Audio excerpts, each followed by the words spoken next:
The first decade of the PBA was one where the famed Crispa-Toyota rivalry fired the imagination of fans and laid the foundation for the growth of the PBA into Asia's premier professional basketball league.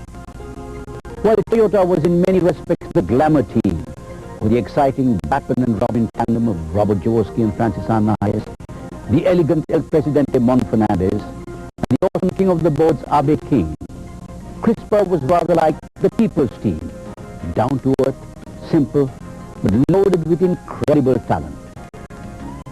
Crispa won its first championship in the third conference invitational in 1975 and never really looked back since then, winning its first Grandslam with the Luan at the helm the following year, beating Toyota in all three finals, the All Filipino, the Open, and the Invitational. In an amazing run that set the tone for other teams to try and emulate, Crispa won 13 PBA championships in the first decade, anchored on a star-studded lineup that included such all-time greats as Bogsar Donado, Atoy Ko, Philip Cezar, Abe Gidabin, Bernie Fabiosa, and Freddie Hubalde, among others. After failing to win a single championship in 1982, with its best showing being a runner-up finish in the Invitational Second Conference for San Miguel, coached by young Tommy Manotoc, Crispa turned things around dramatically the following year. The man who helped bring back the dynamism and winning ways to Crispa was ironically the coach that steered San Miguel to victory over Crispa the previous year. Outstanding sportsman and golfer par excellence, Tommy Manotoc. A fearsome offensive team with a freewheeling style that lived off tremendous individual talent. There were questions as to whether Manotoc, with his more modern, scientific coaching style, with a demand for defense, could get the job done. Well, he did, with style, giving Crispa its second Grand Slam. Vadim Israel, Hubalde, Billy Ray Bates being covered by Banal, and the fifth man is Gidabin. For Great Taste Coffee, Norman Black, there's Banal, Victorino, Bogsar Donado, and Eddie Boy Mendoza. 63 for Crispa, 49 for Great Taste Coffee, Fabiosa. He's got 3 personal fouls. Hubalde, Israel 2 apiece. It is counted. And look at that, you know, they really cleared the side for Abe Gidabin. He worked 1-on-1 against Norman Black, was able to get the shot in and a foul from Norman.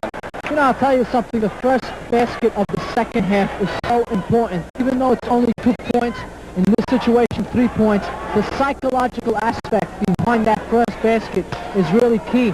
Now, the Great Taste team finds themselves down by 17 points. Steve, this is the biggest lead enjoyed by Great Taste. No, by Crispa Redmanizers, cut down by Great Taste Coffee's Norman Black. 66-51. By the way, Pingo, how many fouls is Norman Black? Norman has got 3 together with Bogsar Donado.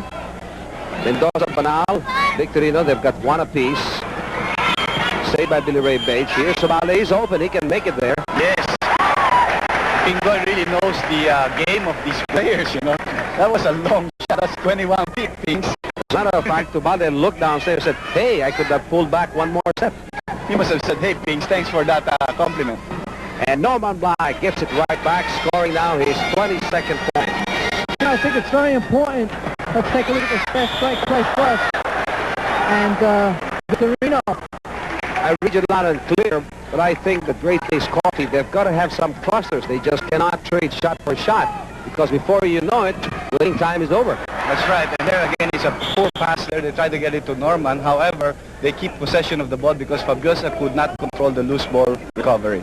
You know, while Great Taste Coffee is applying a rugged defense as much as they can, but the ball movement is just being so smooth and fluid from Crispa Redmanizers. Billy Ray Bates just got his second personal foul. He went for a steal against Adornado, who wisely protected it with his body, got Billy Ray Bates to commit a foul. They're down by 17, and nothing from Norman Black. Here is Mendoza, shot block coming from Hubalde, and it is a foul called against Freddie. Well, that's one thing that the small men know. When a shot's taken from the right side of the court, good chance for the ball to come off on the left side of the basket. Stevie, if you have noticed, fouls from both squads, when there is an offensive player, is going to go for the attempt. When there is body contact, they really go for the ball. They don't allow the ball to have a chance. And then Hubalde picking up an offensive rebound, but he couldn't get the shot to fall. No man back. Going to Victorino. Ball movement being applied. Here is Boggs Adornado. It is a bank shot.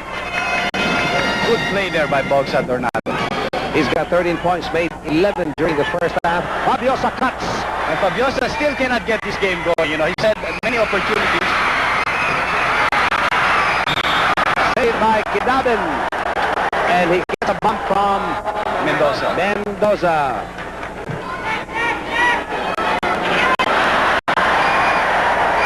9 minutes in the third. Billy Ray Bates doing the boogie. Muhammad Ali shuffle. Only 8 seconds left on the shot clock, however, for Crispa. Nobody covered on the Hubalde. Yes, and they should switch up, you know. Hubalde is doing well, you